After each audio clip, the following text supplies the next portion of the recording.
Voilà une belle initiative que va nous conter tout de suite notre spécialiste du Made in France. Et entre autres, là, une initiative outil en main, mais d'une drôle de façon. En fait, on va s'occuper des enfants. C'est une belle initiative, comme tu viens de le dire, et qui en plus participe à la sauvegarde du patrimoine. Bien sûr. Vous allez comprendre, ici à Figeac, il y a une association qui a eu la bonne idée de mettre en relation des artisans retraités avec des petits jeunes de 9 à 14 ans pour revaloriser ces métiers manuels. Et le plus de cette association, justement, eh bien, c'est de jouer sur le lien grands-parents et petits-enfants et pour apprendre un métier bien dans un cadre idéal. Figeac et ses 10 000 habitants. Dans cette ville du Lot, il existe un exemple d'apprentissage différent et qui fonctionne. Ce bâtiment abrite des jeunes en difficulté scolaire. On va faire ça. D'accord? Tu vas tracer les diagonales et après on retracera l'autre. Alors tu sais tracer les diagonales?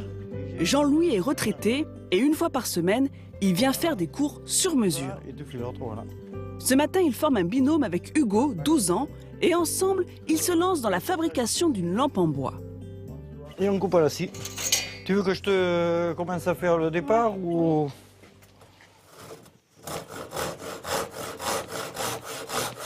Jean-Louis était ébéniste. Pour lui, hors de question de laisser s'envoler son savoir-faire d'artisan. N'appuie pas, vas-y.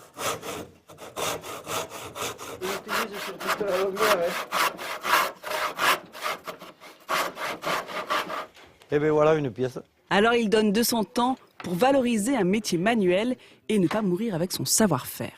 Tu te mets pile bien au milieu. Non, t'es pas au milieu là. Regarde. Voilà là. Et là, bien d'aplomb.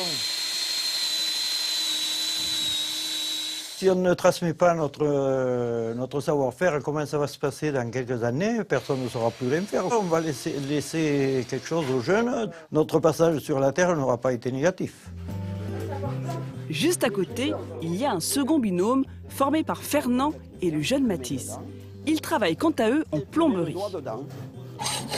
Et tu le pousses. Tu veux essayer? Oui. Allez, c'est pas difficile. Avec la main gauche là, la main droite là. C'est bon, c'est parti? Allez. Tu vois, ça marche. C'est pas compliqué. Hein, c'est pas difficile, tu vois bien. Cet atelier, c'est une rencontre intergénérationnelle pour initier ses enfants à la pratique d'un métier artisanal. Développer leur dextérité manuelle, réaliser à l'aide d'outils un bel ouvrage et susciter parfois des vocations. Mathis a bien compris que c'était une chance de participer à cet atelier. Ça me plaît parce que déjà, on découvre des personnes qui sont sympas, qui veulent nous apprendre et ça m'intéresse. Comme ça, c'est un jour, par exemple, il y a des problèmes dans une maison, tu sais le faire toi-même, c'est utile. Bon, tu passes devant, Mathis? Ouais. Au regard de ces témoignages, Mathis a toutes les clés en main pour s'en sortir. À Figeac, il y a des cours sur mesure, mais il y a aussi du collectif. Jean-Louis veut emmener tous les jeunes avec lui. Donc, en plus des interventions en milieu scolaire, il fait partie d'une initiative pour la transmission intelligente. Tu vas aller avec Gérard. Or, Gérard, il est menuisier charpentier. Jules, tu vas aller en électricité. Or, en électricité, il y a Jean-Claude, électricité bâtiment. Michel, qui est électricité plutôt électronique. Au total, 9 bénévoles initient ces jeunes lors d'un rendez-vous hebdomadaire. Qu'est-ce que tu as réalisé, toi? L'euro, d'accord. Ça. D'accord. Bon, c'est une partie d'installation, hein, c'est bien. D'accord.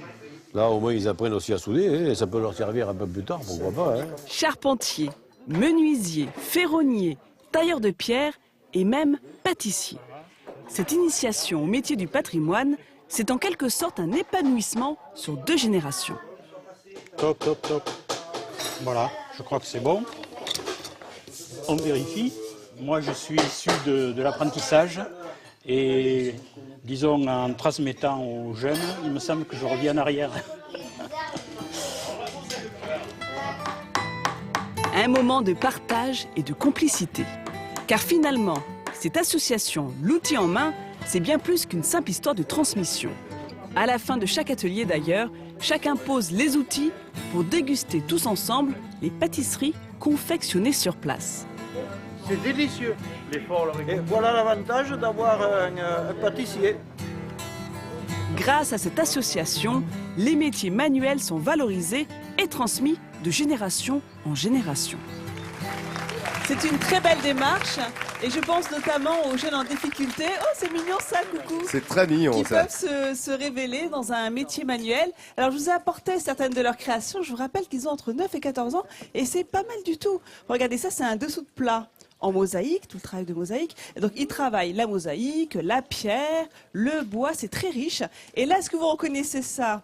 Une caselle, et oui, donc ça c'est une petite maison typique de la région, en général pour abriter les animaux, donc ton petit agneau du Quercy, Hélène, ou bien les bergers, en pierre. Et juste à côté, j'ai un petit nichoir en bois qui a été réalisé là aussi par un de ses petits-enfants. Et vous en avez un autre Et voilà, il y a là-bas un à autre qui est 4 un peu plus entrées. Alors grand, c'est ouais. marrant parce qu'il l'appelle le nichoir HLM.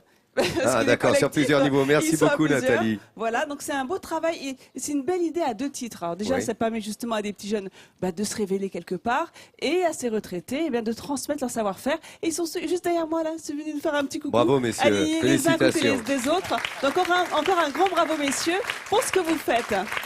Félicitations. Voilà une belle initiative locale, une fois de plus, que vous a présentée Nathalie à l'instant. Et coup de chapeau à ces messieurs, vous l'avez compris à travers ce reportage.